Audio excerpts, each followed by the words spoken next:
अकबर साहब आप परमिशन दे तो 2 मिनट मैं तेलुगु में बोलता हूं, क्योंकि ये तेलुगु में नहीं बोले तो సార్ 2 తారీఖు వాళ్ళు అప్లికేషన్ పెట్టుకుంటే 3 తారీఖు పోలీసులు తిరస్కరించారు. 4 తారీఖు హీరో కానీ హీరోయిన్ కానీ సినిమా ప్రొడ్యూసర్స్ కానీ ఎవరు థియేటర్ రావడానికి వీల్లేదు. ఈ థియేటర్లో మేము సెక్యూరిటీ ఇవ్వలేము. ఈ థియేటర్కు ఉన్నది ఒకటే దారి. ఈ దారిలో ఇంతమంది వేలాది మంది అభిమానులు వచ్చినప్పుడు మేము కంట్రోల్ చేయలేము, వద్దు అని తిరస్కరించారు. తిరస్కరించిన తర్వాత కూడా 4 తారీఖు 9:30 ప్రాంతంలో హీరో రావడం జరిగింది. రావడం కారులో వచ్చి థియేటర్లో పోయి సినిమా తెచ్చి మళ్ళీ కారులో వెళ్ళిపోతే పెద్దగా ఇంత ఇబ్బంది జరుగుతుండేనేమో లేదో నాకు తెలియదు. కానీ ఎక్స్రోడ్ చౌరస్తా కంటే ముందు నుంచే కారులో రూఫ్ టాప్ ఓపెన్ చేసి రోడ్ షో చేసుకుంటే థియేటర్లో పోవడంతో ఆ చుట్టుముట్టుతున్న 7-8 థియేటర్లలో ఉన్న సినిమా అభిమానులు మొత్తం ఇక్కడికే రావడంతో వేలాది మంది జమ అయ్యారు. ఆ గేట్ ఒక్కసారి హీరో కారు లోపలికి పంపించడానికి ఆ ఉన్న గేటు తెరవడంతో వేలాది మంది ఒక్కటేసారి ఉప్పెనలాకి వచ్చారు. ఆ ఉప్పెనలో చనిపోయిన రేవతి, ఆమె కొడుకు, భార్య, భర్త, కూతురు వాళ్ళు అలాగైపోయి కొడుకు తల్లి ఒక పక్కన పోయి ఆ జనాల నుంచి తప్పించుకొని టికెట్ చేసుకొని ఆ తొక్కిసలాటలు హీరోను థియేటర్ లోపలికి తీసుకుపోవాలనుకున్న టైంకి అతను బండి మీద రోడ్ షో చేసి దిగేటప్పటికి వేలాది మంది హీరోను కలవడానికి చొచ్చుకొచ్చారు ముందుకు.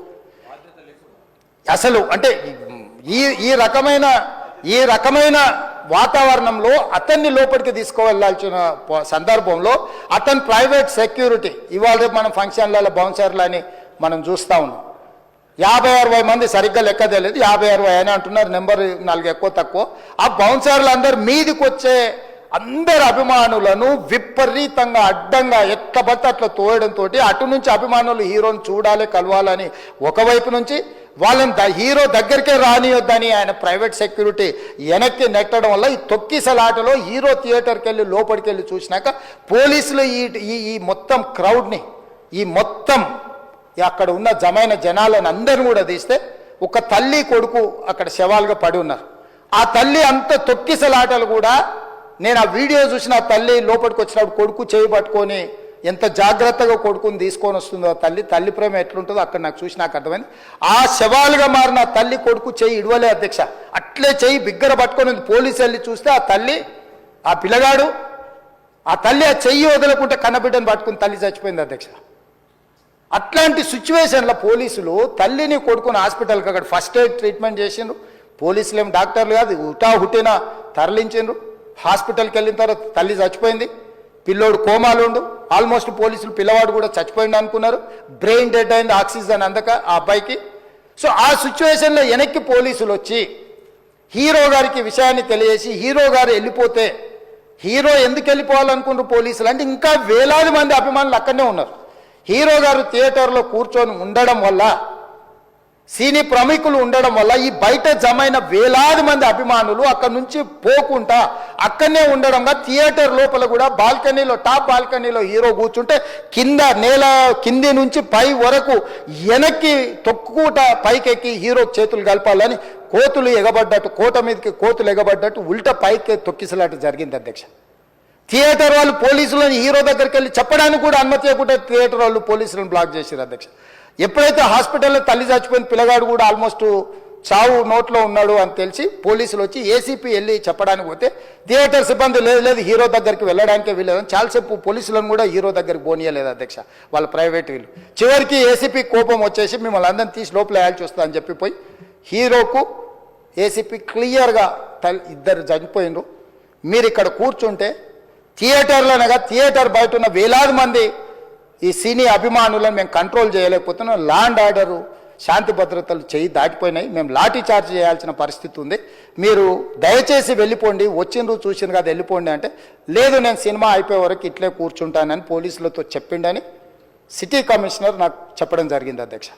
అదేవిధంగా ఇంకా కంట్రోల్ కాకపోవడంతో అప్పుడు డీసీపీ పై అధికారు రంగంలో దిగి వాళ్ళ అందరినీ లోపల వాళ్ళు ఎంబడున్న అడ్డుకుంటున్న వాళ్ళను పోలీసులతో జరిపించి చక్కగా డీసీపీ పోయి హీరో గారికి బయట చనిపోయినరు, పరిస్థితి చాలా గందరగోళంగా ఉన్నది, మీరు ఇక్కడ నుంచి కదలాల్సిందే లేకపోతే మిమ్మల్ని పోలీస్ స్టేషన్కు తీసుకెళ్లాల్సిన పరిస్థితి వస్తుంది, మీరు ఇక్కడ నుంచి కదలాల్సిందే అని బలవంతంగా అతన్ని సినిమా మధ్యలో 12 గంటల సమయంలో రాత్రి 12 గంటల సమయం అట్టిట్టుగా ఆ సమయంలో అతను తీసుకొచ్చి బండెక్కిస్తే మళ్ళీ అతను రూఫ్ టాప్ ఓపెన్ చేసి మళ్ళీ చేతులు ఊపుకుంటూ రోడ్ షో చేసుకుంటూ అంటే తల్లి చనిపోయి పిల్లగాడు చావు బతుకుల మధ్యలో ఉన్నాడు, మీరు వెళ్ళండి అని వెనక్కి పంపిస్తే కూడా మళ్ళీ కారులో రూఫ్ టాప్ ఓపెన్ చేసి చేతులు ఊపుకుంటా అభిమానులను సంతోషపెట్టుకుంటా రోడ్ షో చేసుకుంటా అతను వెళ్ళిపోయింది అధ్యక్ష.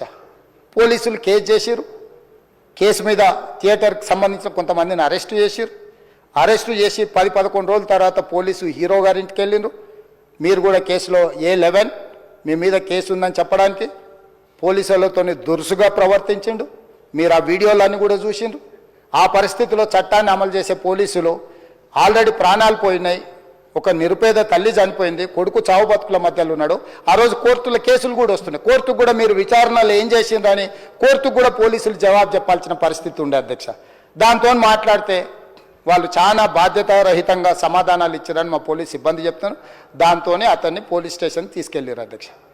ఇక్కడి వరకు ఒక హీరో ఒక థియేటర్లో జరిగిన 30,000 జీతంతో పనిచేసి ఒక ప్రైవేటు చిన్న దాంట్లో ఉద్యోగం చేసుకునే తండ్రి తన కొడుకు ఆయన అభిమానాన్ని కుటుంబము 12,000 రూపాయలు 3,000కు ఒక టికెట్ 12,000 రూపాయలు పెట్టి సినిమా థియేటర్కి వెళ్తే థియేటర్లో చనిపోయిన 11వ రోజు వరకు వీళ్ళు ఎవరు హీరో కానీ ప్రొడ్యూసర్ కానీ ఎవరు కానీ ఆ కుటుంబాన్ని చనిపోయిన కుటుంబాన్ని కానీ హాస్పిటల్లో చావు బతుకుల మధ్యలో ఉన్న పిల్లవాడిని పరామర్శించడానికి కూడా పోలేదు అధ్యక్ష.